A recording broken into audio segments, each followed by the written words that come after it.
This channel does not promote any violent, harmful, or illegal activities. All content provided by this channel is meant for an educational purpose only. আবারও বেআব্রু রাজ্যের চিকিৎসা ব্যবস্থা টোটোয় চাপিয়ে স্ত্রীকে নিয়ে কলকাতায়, কিন্তু তাতেও রক্ষে নেই। রেফার রোগে স্ত্রীকে ভর্তি করাতে গিয়ে নাজেহাল বৃদ্ধ। কলকাতা মেডিকেল থেকে এসএসকেএম হাসপাতাল, রেফারের পর রেফার, অবশেষে ঠাঁই হলো শম্ভুনাথ পণ্ডিত হাসপাতালে। কয়েকদিন ধরেই কিডনির অসুখে ভুগছেন উপেন ব্যানার্জির স্ত্রী শিবানী। বৃদ্ধের দাবি, অ্যাম্বুলেন্স ভাড়ার টাকা ছিল না। নিজের টোটোতেই বর্ধমানের কেতুগ্রাম থেকে স্ত্রীর চিকিৎসা করাতে পথে বেরোয় বৃদ্ধ। ডানকুনিতে টোটো চার্জ করতে দাঁড়ান। মধ্যরাতে ঘটনার খবর পান ডানকুনি পৌরসভার পুর প্রধান হাসিনা শাবনম। পুর প্রধানের নির্দেশে ওই রোগীকে অ্যাম্বুলেন্স করে কলকাতা মেডিকেলে পাঠানো হয়, কিন্তু তারপরে রেফার ভোগান্তি। কলকাতার বিভিন্ন হাসপাতাল ঘুরে শম্ভুনাথ পণ্ডিতে ভর্তি হন বৃদ্ধের স্ত্রী। হাত পা ফুলে যাচ্ছে, ও ডাক্তার বললো ভালো হয়ে যাবে, কিন্তু কিছু হচ্ছে না, আর বমি করছে, সব সময় বমি করে। কি করেন? আমি এই টোটোটা কোনো রকমে চালাই, আর কিচ্ছু করার নেই। কোনো আপনি তো কলকাতায় অ্যাম্বুলেন্সে করে আসতে পারতেন, টোটো করে এলেন কেন? আমার পয়সা নেই, আমি একটা আয়া রাখবো, তার পয়সা নেই। আমি অ্যাম্বুলেন্সের আর খরচ জোগাতে পারছি না। বর্ধমান থেকে তারপর সাহায্য পেয়ে কলকাতা মেডিকেল কলেজে যখন এলেন, তারপরেও তারা ভাবতে পারেনি যে সেখানেও পেশেন্ট ভর্তি হবে না। কি হলো সরাসরি তার মুখ থেকে শুনবো। বর্ধমান থেকে ম্যাম আমি এসছি, নিজের একটা টোটো ছিল, টোটো নিয়ে এসছি। সবাই আমাকে বারণ করেছিল যে এত বড় লং রাস্তা জার্কিং করে যাওয়া, বয়স হয়েছে, ঠিক হবে না। মেডিকেল কলেজে গেলে কি বলা হলো? মেডিকেল কলেজে ওখান থেকে বললো আমাদের এই ডাক্তার এই দিন নেই, আপনাকে যেতে হবে এই পিজি হসপিটালে। পিজি হসপিটালে এসে বলছে, এখন বলছে যে সোম শুক্র ছাড়া হবে না। তাহলে ভর্তি নিয়ে নিক, পরের দিন ওনারা ইয়ে করবে। সেটাই তো আমার, সেটাও করলো না। আমাকে সারা রাত্রির ধরে আমি ওই ট্রলিটার মধ্যে রইলাম। আমার পেশেন্টে একটা বেড পেতে পারতো, তো সে পেশেন্ট একটা ট্রলিতে নিয়ে রাখা হচ্ছে বাইরে ফাঁকাতে, তাও ওদের আপত্তি আছে। আপনার ভরসা কতটা কমলো? আপনি তো কলকাতার উপরে অনেক ভরসা নেই আমাদের, নাকি মানে কলকাতা আমাদের সব কিছু পাওয়া যায়। কলকাতায় আমাদের স্বাস্থ্য ব্যবস্থার সম্পূর্ণ সব রকম সহযোগিতা আছে। আমাদের রাজ্য সরকারের স্বাস্থ্যসাথী কার্ড রয়েছে, সেন্ট্রালের কার্ড রয়েছে। আমি তো কিছুই পেলাম না ওখান থেকে। কলকাতার একের পর এক বড় বড় হাসপাতালে ঘোরার পরে শেষ পর্যন্ত এই শম্ভুনাথ পণ্ডিতে এসে তার রোগীকে ভর্তি করতে পেরেছেন। তবে হতাশার সুর তার গলায়। ক্যামেরা বিনোদ সিং এর সঙ্গে শ্রাবন্তী সাহা, টিভি9 বাংলা, কলকাতা। কথা বলতে চাইবে আমাদের রিপোর্টার শ্রাবন্তী এই মুহূর্তে রয়েছেন আমাদের সঙ্গে। শ্রাবন্তী, আমরা দেখলাম প্রতিবাদ, তারপরে দেখলাম প্রতিশ্রুতি, এবং সেই প্রতিশ্রুতি রাখা হচ্ছে কতটা, এবার সে বিষয় নিয়ে প্রশ্ন উঠছে। যে সেন্ট্রাল সিস্টেমের কথা বলা হয়েছিল, যে রেফার রোগ দূর করার কথা বলা হয়েছিল, সেই রোগ কি আদেও দূর হয়েছে? শুরুতে চট্টগ্রাম গ্রামীণ হাসপাতাল থেকে কলকাতা জার্নি, এটাই তো একটা অন্যরকম জার্নি হয়েছে। উপেন কলকাতায় এসেছিলেন শুধুমাত্র টোটোর উপর ভরসা করতে। পরবর্তী সময় বর্তমান থেকে অ্যাম্বুলেন্স ব্যবস্থা। শ্রাবন্তী, তুমি যেখানে রয়েছো, একটু কি স্থান পরিবর্তন করে কথা বলা যায়? দেখো, কেতুগ্রাম থেকে যখন উপেন বাবু এসেছিলেন, সেটা তার একটা এভাবে তিনি শুধুমাত্র টোটোর উপর ভরসা করে এসেছিলেন, সেটা যেরকম একটা অভিজ্ঞতা, ঠিক তেমনি ভাবে কলকাতায় যখন এসএসকে এলেন, তখন তিনি ভেবেছিলেন হয়তো শুরু হলো, কিন্তু স্ত্রীর চিকিৎসার জন্য মেডিকেল কলেজ, তারপর এসএসকে সারাদিন এসএসকে বসে থাকার পরে বেলা 3টে নাগাদ শম্ভুনাথ হাসপাতালে এসে পর্যন্ত রোগীকে ভর্তি করতে। একদমই, আমরা তার বক্তব্য শোনালাম, রোগীর পরিজনের বক্তব্য শোনালাম, যে কিভাবে তিনি ভোগান্তির শিকার হয়েছেন, যে কলকাতায় আসার পর একটার পর একটা হাসপাতালে তাকে ঘুরতে হয়েছে। কিন্তু কবে রোগ সারবে, নজর থাকবে আমাদের। পরে খবরে আসছি। কলকাতা পুরসভার ডেপুটি মেয়রের ঘরে সাপ, আতঙ্কের ছোটাছুটি ডেপুটি মেয়রের ঘরে থাকা কর্মীদের। সাপ ধরতে অভিযান বন দফতরের, যদিও দীর্ঘক্ষণ খোঁজাখুঁজির পরও হদিশ মেলেনি সাপের। তবে এই ঘটনায় প্রশ্নের মুখে পুরসভার অন্দরমহলে কর্মীদের নিরাপত্তা। বিষয়টি গুরুত্ব দিয়ে দেখা হচ্ছে, মন্তব্য ডেপুটি মেয়র অতীন ঘোষের। তো কীভাবে এই ধরনের সাপ এখানে এসছে এটা মানে কিছুটা ধারণা করা যাচ্ছে না।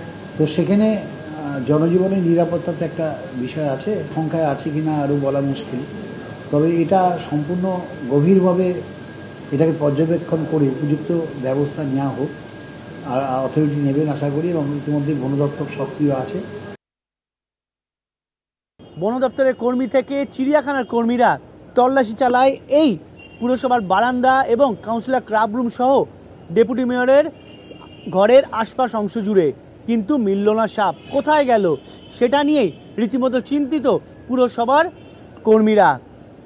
তাদের কথায় সাপটি নির্বিষক বা বিষাক্ত, সাপ সাপই হয়, স্বাভাবিকভাবেই আতঙ্ক গ্রাস করেছে তাদের।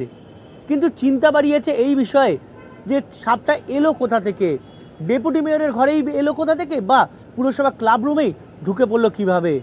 সব মিলিয়েই সাপ আতঙ্কে এখন জর্জরিত পুরসভার কর্মীরা। ক্যামেরায় অভিজিতের সঙ্গে শান্ত ভট্টাচার্য, TV9 বাংলা, কলকাতা।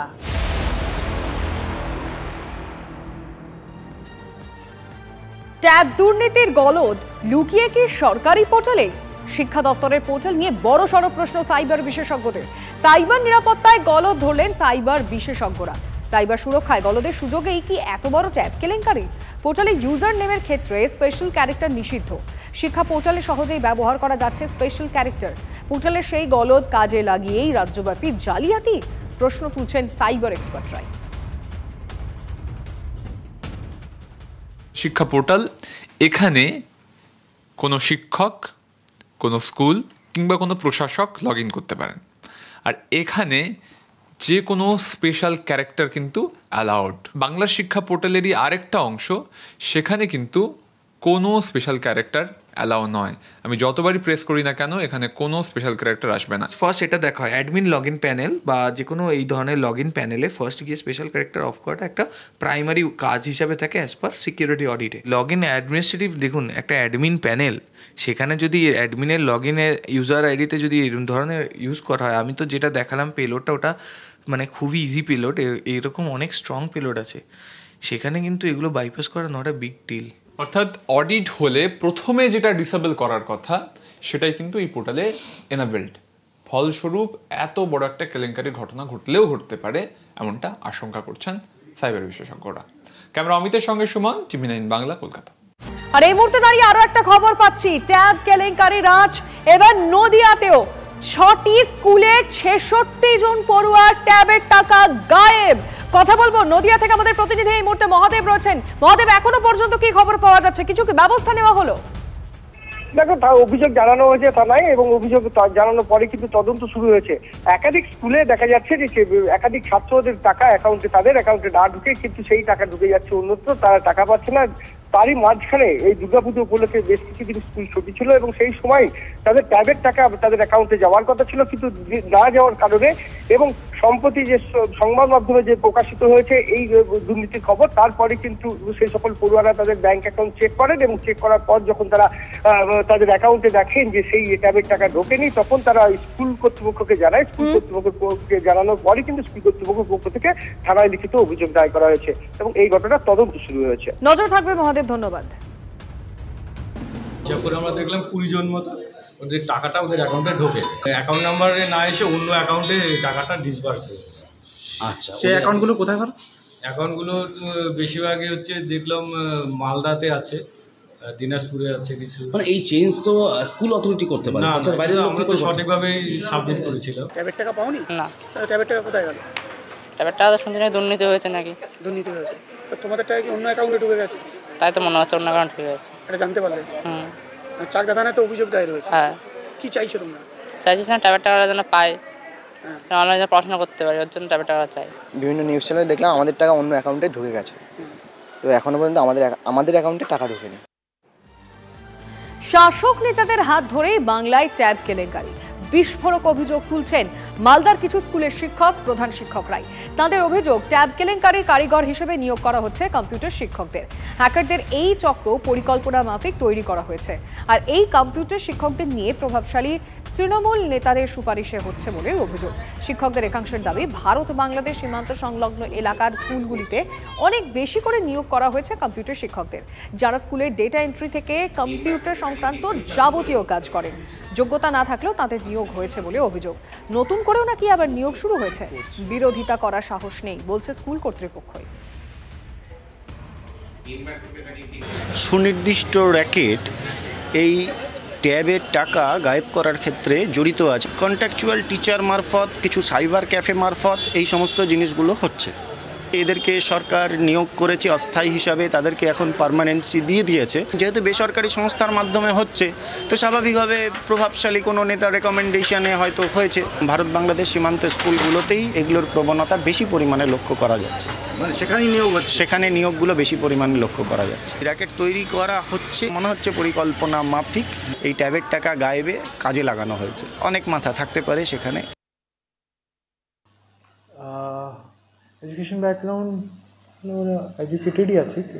একটা লোক জেরক্স মেশিন আর যে সেকেন্ড লোক আছে ও হয়তো কন্ট্রাক্ট টিচার আছে, তারপরে একটা জেরক্স শপ আর এরকম ডাটা এন্ট্রি টাইপ ওটা কাজ করতো। আইপি গুলো কি ইন্ডিয়ার মধ্যে কি ইন্ডিয়ার বাইরে থেকে অপারেট করছে? Mostly it should be Indian, but हम रेजोल्यूशन के बाद एग्जैक्टली बता पाएंगे। সেই ট্যাব নিয়ে আমাদের নেত্রী কিন্তু সরকার উদ্যোগ হয়েছে বলে আজকে কিন্তু ধরা পড়ছে। এখন যারা চাকরিতে ঢুকছে তারা অসৎ উপায় করার চেষ্টা করছে। বুঝতেই তো পারছেন এই অসৎ সিস্টেমটা আছে, প্রত্যেকটা মানুষের মনে আছে বলেই সরকারের চেষ্টাকে কিন্তু বিফল করতে চাইছে। সরকার দায়িত্ব নিয়ে এটা পুঙ্খানুপুঙ্খ চেষ্টা করছে এবং আমার মনে হয় আগামীতে এর যারা যারা জড়িত প্রত্যেকেই ধরা পড়বে। প্রধান শিক্ষক থেকে শুরু করে শিক্ষকদের একটা অংশ ইতিমধ্যেই ক্ষোভ প্রকাশ করতে শুরু করেছে। কেউ কেউ তো সরাসরি ক্যামেরার সামনে এসে মুখ খুলছেন, বিস্ফোরক অভিযোগ করছেন। বিশেষ করে যখন ট্যাব কেলেঙ্কারিতে একজন কম্পিউটার শিক্ষক গ্রেপ্তার হয়ে পড়েছে। শুধু তাই নয়, সেই সমস্ত কম্পিউটার শিক্ষকদের নিয়োগ নিয়েও উঠছে বিস্ফোরক অভিযোগ। এই শস্যের মধ্যে ভূত রয়েছে, এটা স্পষ্ট হয়ে যাচ্ছে ক্রমশই। এটাও স্পষ্ট হচ্ছে সেই ভূতেদের অঙ্গুলি হেলনেই গড়মিলের মধ্যেও নিয়মিতভাবে গোপনে কম্পিউটার শিক্ষক বা ডাটা এন্ট্রি অপারেটররা বা তাদের নিয়োগ হয়ে যাচ্ছে বিভিন্ন স্কুলে, বিশেষ করে ভারত বাংলাদেশ সীমান্ত সংলগ্ন স্কুলে। কিন্তু এখন প্রশ্ন, এই সমস্ত শস্যের আড়ালে লুকিয়ে থাকা ভূতেদের ধরবেটাকে। মালদা থেকে ক্যামেরায় মুজিবর শেখের সঙ্গে শুভতোষ, TV9 বাংলা। হ্যাকার চক্র যেন বসে পড়েছে বাংলার শিক্ষা দপ্তরে। বাংলার শিক্ষা পোর্টাল যদি হ্যাকারদের দখলে চলে যায়, সে সীমান্তের এপারে থাকুক আর ওপারে থাকুক, চিন্তা সর্বাগ্রে সেখানে। এবং পশ্চিমবঙ্গে কোনো সরকারি প্রকল্প হবে, সেখানে তৃণমূলের দুর্নীতি হবে না তা তো হতে পারে না। এখানেও হয়েছে এবং টাকা লুটের যে তৃণমূলের সংস্কৃতি তা অব্যাহত আছে।